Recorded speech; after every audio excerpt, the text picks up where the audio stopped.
Class 9th students, आज एक important theorem करेंगे चैप्टर 10 दैट इज सर्कल्स।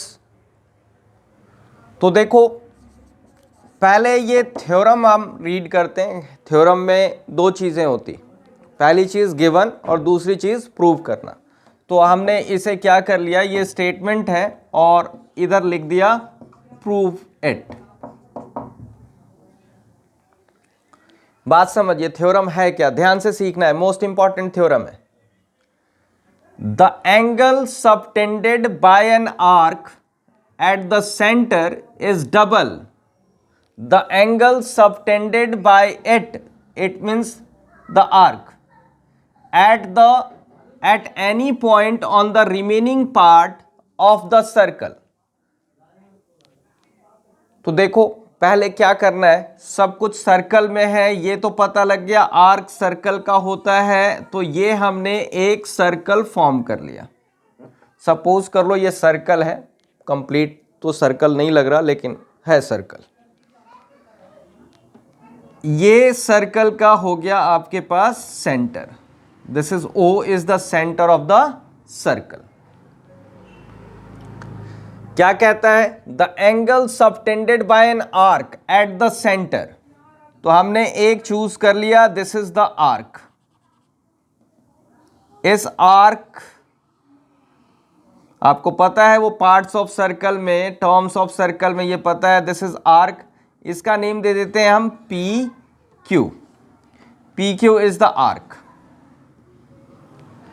ये आर्क पी क्यू है और remaining part of the circle हो जाएगा ये पी क्यू आर्क को छोड़ के, दैट इज क्यू पी। ये remaining part of the circle हो गया। ध्यान रखना, P Q is the arc, remaining part of the circle is Q P. देखो एरो फॉर्म किया है, पी से क्यू एंटी क्लॉकवाइज जा रहे हैं, फिर तो ये रिमेनिंग पार्ट हो जाएगा क्यू पी। मतलब ये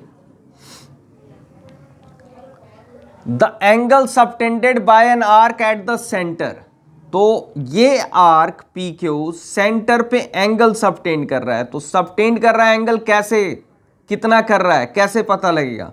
तो आप आर्क के दोनों एंड पॉइंट्स को सेंटर से ज्वाइन कर दो। तो ये हो गया ये एंगल। ये जो एंगल है, this is the angle subtended by this arc at the centre of the circle. तो एंगल कौन सा, this is the angle P O Q. ये जो सेंटर वाला एंगल है is double the angle subtended by it at any point on the remaining part of the circle. At any point on the remaining part of the circle. तो remaining part of the circle QP है, इस पे एक point मैंने ले लिया, this is suppose capital R। तो इस आर्क ने, इस यही सेम आर्क PQ ने इस remaining part of the circle के पॉइंट R पे एंगल कितना सबटेंड किया है उसे फाइंड आउट करने के लिए फिर से इस R पॉइंट को ज्वाइन कर देंगे हम P और Q से।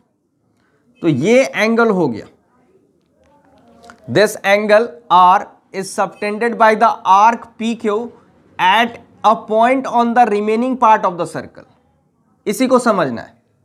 तो हमें प्रूव करना है कि ये सेंटर पे जो एंगल सबटेंड कर रहा है ये डबल है इस वाले एंगल के। दैट मीन्स अगर ये एंगल आपका 30 डिग्रीज है तो इसका डबल होगा यहां सेंटर पे, ये 60 डिग्रीज होगा। ये एग्जाम्पल के लिए लिखा मैंने, बट हमें इसे प्रूव करके दिखाना है। तो सबसे पहले हम लिखते क्या है, गिवन। तो गिवन में लिखेंगे in circle with centre O and radius suppose कर लेंगे, radius is small r। PQ, उसके ऊपर आर्क डाल देते हैं, PQ is an arc and capital R is a point in the remaining part. देखो लैंग्वेज बिल्कुल यहीं से ढूंढ के लिखा है ताकि आप समझ जाओ। अब टू प्रूव करना है एंगल, सेंटर वाला एंगल जो है that is angle POQ is equals to twice the angle at remaining part, twice of angle PRQ।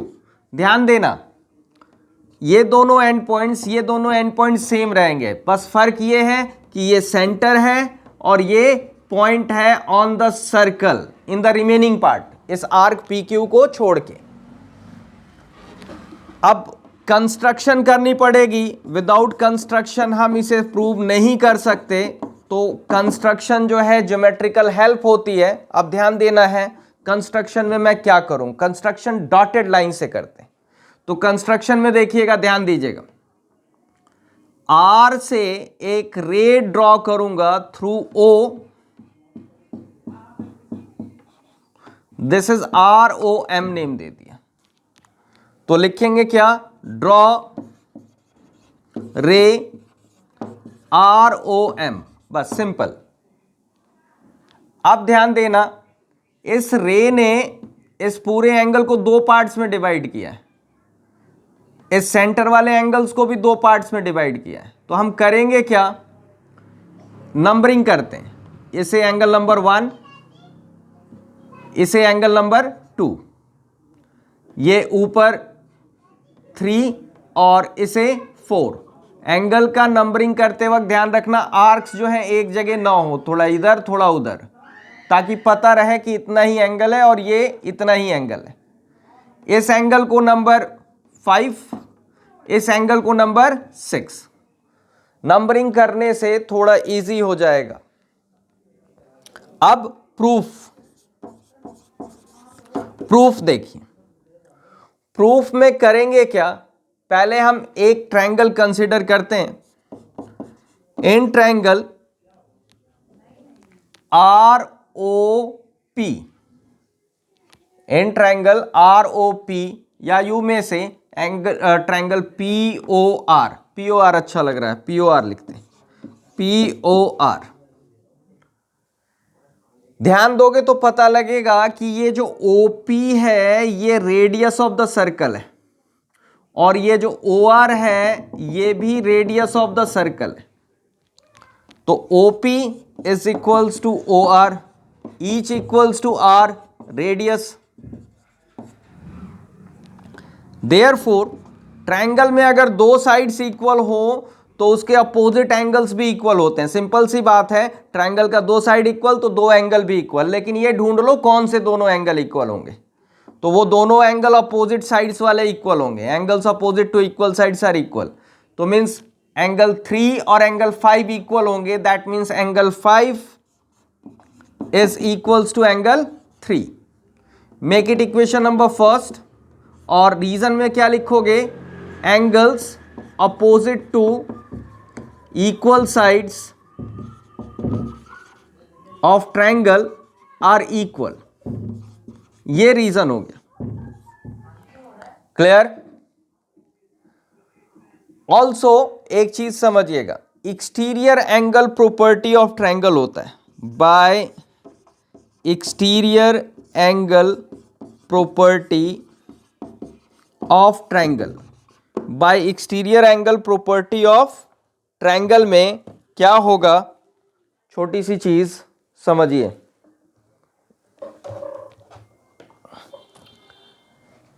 ये जो ट्रायंगल है आपका POR, इसमें ये एंगल 1 एक्सटीरियर एंगल है, और एक्सटीरियर एंगल जो होता है अपोजिट इंटीरियर एंगल्स के सम के इक्वल होता है। That means angle 1 is equals to angle 5 plus angle 3। Now angle 1 ऐसा ही रहा, एंगल 5 के प्लेस में लिख सकते हैं एंगल 3, तो एंगल 3 लिखा प्लस ये एंगल 3।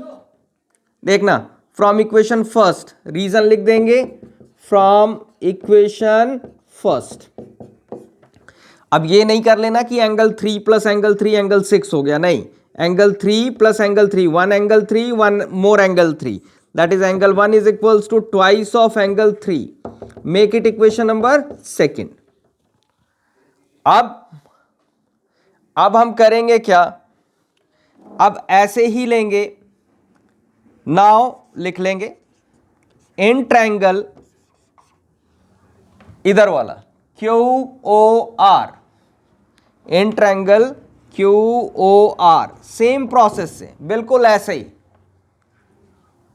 OQ देखो रेडियस है, OR रेडियस है, means OQ is equals to OR, each equals to R radius.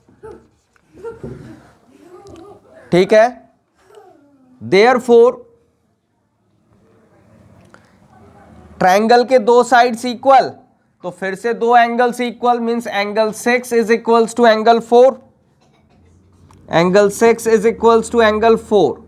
Reason same, angles opposite to equal sides of triangle are equal. देखो रीजन लिखना बहुत जरूरी है. Make it equation number third. फिर से वैसा ही बिल्कुल सेम, और कुछ नहीं करना, बिल्कुल same. Bye exterior angle property, bye exterior angle property of triangle क्या लिख सकते हैं, ये एक्सटीरियर एंगल है, एंगल 2 एक्सटीरियर एंगल है, तो अपोजिट इंटीरियर एंगल्स के सम के इक्वल होगा. तो angle 2 is equals to angle 6 plus angle 4.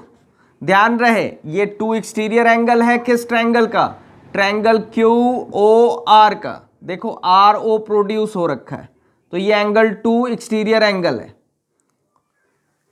Implies angle 2 as such. Angle 6 किसके इक्वल है, एंगल 6 एंगल 4 के इक्वल है, तो एंगल 6 के प्लेस में angle 4 plus angle 4. Reason from equation third, angle 2 equals to, अब तो पता है 1 and 1, that is twice of angle 4. Equation number fourth. अब क्या करोगे, अब देखो, अब इक्वेशन नंबर आपका 2 और इक्वेशन नंबर 4, देखो ये कंप्लीट एंगल अगर आपको चाहिए तो 1 और 2 को ऐड करना पड़ेगा. तो एंगल 1 ये रहा, एंगल 2 ये रहा, तो बस हम करेंगे adding equations second and fourth. तो लेफ्ट साइड के साथ ऐड हो जाएगा, that is angle 1 plus angle 2 equals to twice of angle 3 plus twice of angle 4. इसे ब्रैकेट्स में किया, एंगल 1 प्लस एंगल 2, ये 2 कॉमन ले लिया, this is angle 3 plus angle 4. Angle 1 plus angle 2 जरा सर्च करो क्या है, तो एंगल 1 और 2 को ऐड करेंगे तो ये कंप्लीट एंगल बनेगा. तो इसका नेम क्या होगा, एंगल POQ. तो इसके प्लेस में लिख दिया angle POQ. This is equals to twice, ये दोनों ऐड करेंगे तो क्या फॉर्म होगा, 3 और 4 को ऐड करेंगे तो ये एंगल फॉर्म होगा. तो that is angle PRQ. Hence proved. देखो यही प्रूव करना था कि सेंटर वाला जो एंगल है वो इस सर्कल के पॉइंट वाले एंगल का डबल है, दैट इज डबल. अब ध्यान दो, ये थ्योरम मोस्ट इंपॉर्टेंट थ्योरम है, इसे अच्छी तरह ऑब्जर्व करो, क्वेश्चन का वर्ड बाय वर्ड पढ़ो इस स्टेटमेंट को और फिगर से रिलेट करो. एक बार में नहीं समझ में आता, 2 बार 3 बार कई बार करना पड़ेगा आपको, और बहुत ज़्यादा डिफिकल्ट नहीं है. अगर आप ध्यान दोगे तो आपको अपने आप ही आ जाएगा, ऐसा कुछ बहुत ज़्यादा डिफिकल्ट नहीं है. ओके, इसे लिख के प्रैक्टिस कीजिए, स्टेटमेंट भी याद कर लीजिएगा. Okay, that's all for today.